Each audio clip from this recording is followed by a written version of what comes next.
Hey everyone, welcome back to part 2 of my bangle nail tutorial. If you missed part 1, make sure to check it out. Right now we're diving into my favorite part, which is adding jewelry and chains to your nails.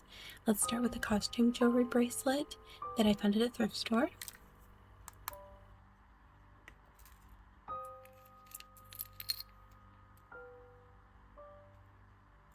Now I'm taking this necklace, or it might be a bracelet, and securing the ball first with some gel that I will flash cure, and then after that I'll trim off the excess so that it's perfect length across my nail, and then flash cure with gel to hold it in place as well.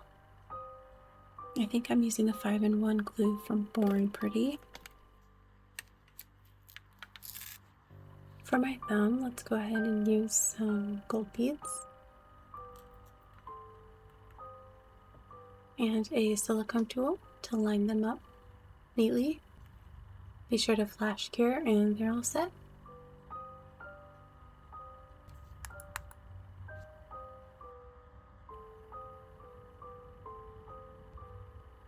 Here I'm laying a simple caviar bead chain and flash curing.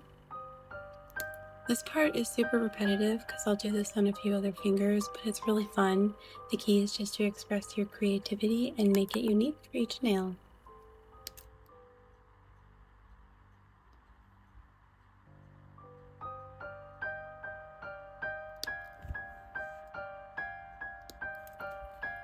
Now I'm checking out a cross necklace I considered using, but I ended up going with this super skinny chain instead. I decided to loop it back and forth to create a delicate silver chain look, but a little bit thicker than the gold chain that's already there.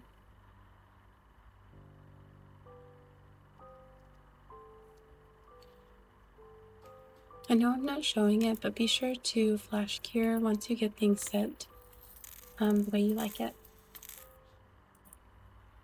On my thumb, I'm doing something similar to my other hand.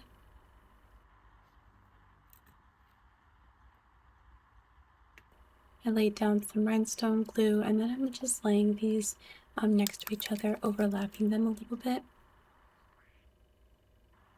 Flash curing along the way ensures everything stays in place. The key here is to have fun and experiment and don't stress about perfection.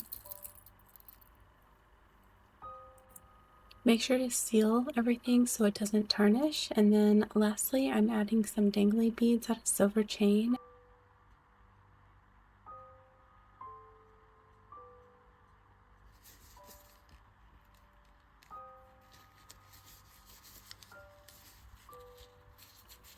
I'm starting a 3D watch face using medium gel, and I'm just molding the face for now and adding silver chrome and white polish in part 3.